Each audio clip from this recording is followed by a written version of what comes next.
So she doesn't have anything to back her up. She has a failed record in California.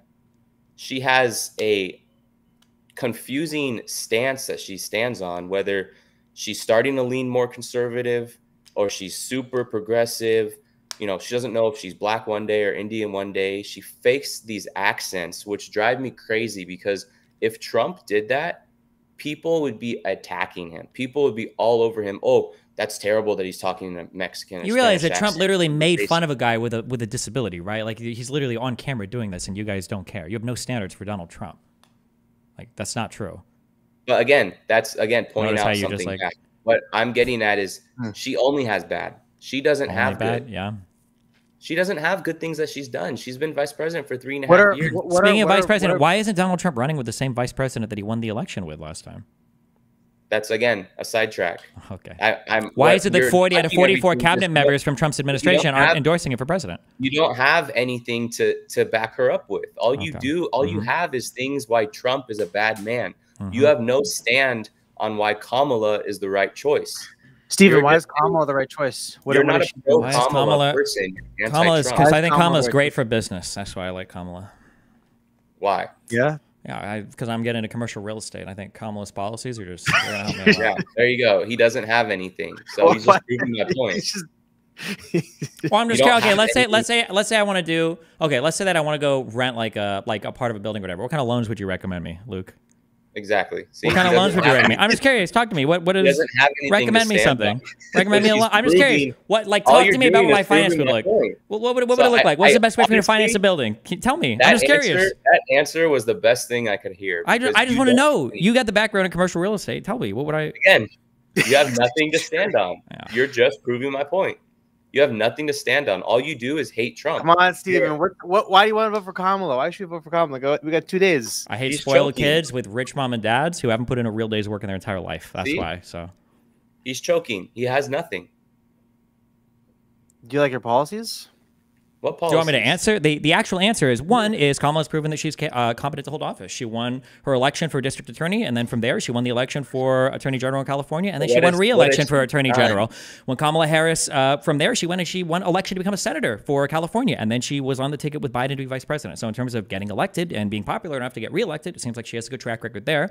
When it comes to policies, I mean, she's the vice president. Vice president can't pass policies, so I would probably look to the administration that she's a part of. I'd look at the Biden administration, and I would see that the Biden administration basically succeeded in every area where Donald Trump failed. They were able to get some concessions from Mexico for border policy. Donald Trump got none, even though he said they were going to build the wall and they'll pay for it. They didn't pay for it, and he didn't build the wall. Biden passed a massive infrastructure bill. Donald Trump said, we're going to do infrastructure. Donald Trump didn't. He failed. Biden did. Donald Trump said that we were going to bring manufacturing back from China. He didn't. All he did was he tariffed people, and then he had to bail out our farmers because of how horrible and catastrophic these tariffs were. He brought nothing back. All he did was increase costs for consumers. Biden took the same problem, and he said, I'm going to pass the CHIPS Act. And he started to get manufacturing in the country for microprocessors.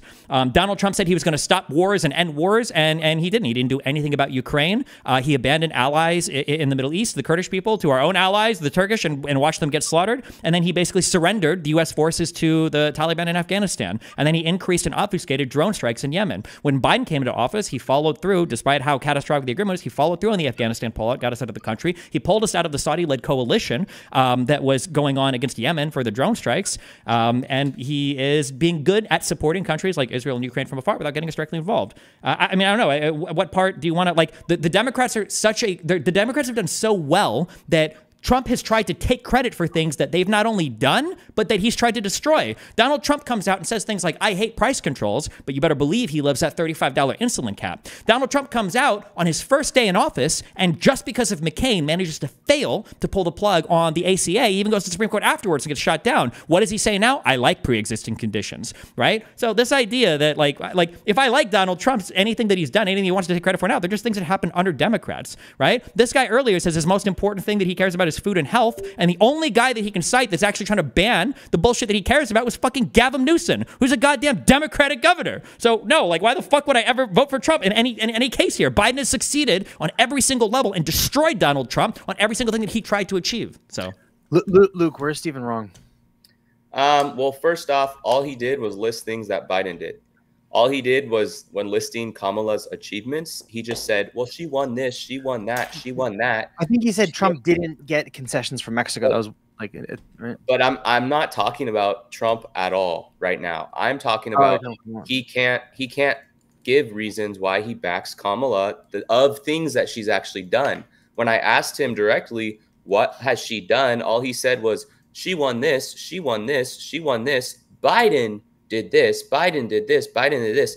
She has been the face of Biden's presidency this whole time. She has had more say in this administration than any vice president that we've had before. And you're telling me that she can't push for these things? She's the president's right-hand man, right-hand woman. She's not the what do you think the job of the vice president is?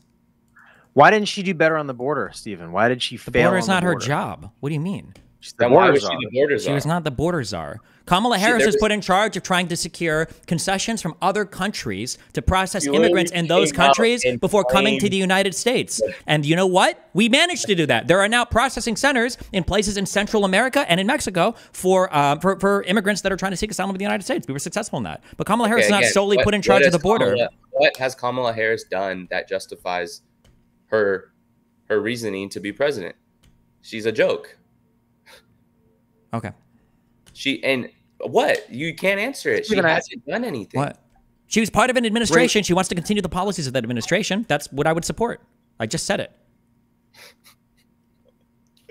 Is that fair, Luke? So your point was that Stephen rattled off a bunch of stuff that Biden did, and you're saying, well, that's not Kamala, and Stephen's saying, well, it was Kamala. She was in that administration, so she should get credit for that to some extent, right? What do you think? Well, then would she get credit for the crazy influx in prices that we're seeing? Would she get credit for the? What do you think was the biggest driver of increase in prices? What do you think caused prices to increase? Would she get credit for the 13 soldiers of our nation that died coming back from Afghanistan? You know that more wait. Do you know that more soldiers died in Afghanistan under Trump than under Biden? But do you know that more soldiers died? Do you know that more soldiers died under Trump than under Biden? That's all you. Do you know that more? Do you know that? You don't know that? Yeah. You literally have Trump derangement. There's a gap here. You have Trump derangement syndrome. Hold on. There's a gap here. So Luke is pointing out 13 soldiers died. And I think Stephen, what you're doing is you're acknowledging that those people died. And then the next point you say is, well, more died under Trump, which I think is a valid point. But in missing that middle step of acknowledging, it sounds, Luke, like Stephen's using a red herring to get away from the point, whereas he's actually acknowledging it. He's saying, yeah, 13, but guess what? In the grand, that's not that much big of a number. At the end of the day, what it comes down to is there's one side that advocates for our citizens and for this country and the people of this country, and there's a side that doesn't, and that's the liberal party. I mean, I brought up all these examples. I brought up the drastic increase we're seeing of kids diagnosed with autism. I brought up innocent Americans that were killed by illegal immigrants. I brought up 13 soldiers that were killed from Afghanistan. I brought up all these things that are happening, all these people that are dying and getting these horrific things. And Stephen has nothing to say. Stephen is the guy that was basically cheering when Corey was shot and killed by the guy trying to assassinate Donald Trump. Stephen doesn't have a value on life like many Americans do. He's just pushing for the agenda that his party is pushing, and he can't even support and stand up for Kamala because at the end of the day, she's a joke, and all she has is this agenda that she's pushing and that she's put on all of her followers that don't even know why they support her. Final thoughts, Stephen? And then we can wrap. This conversation just blew my mind like a Trump rally. All right.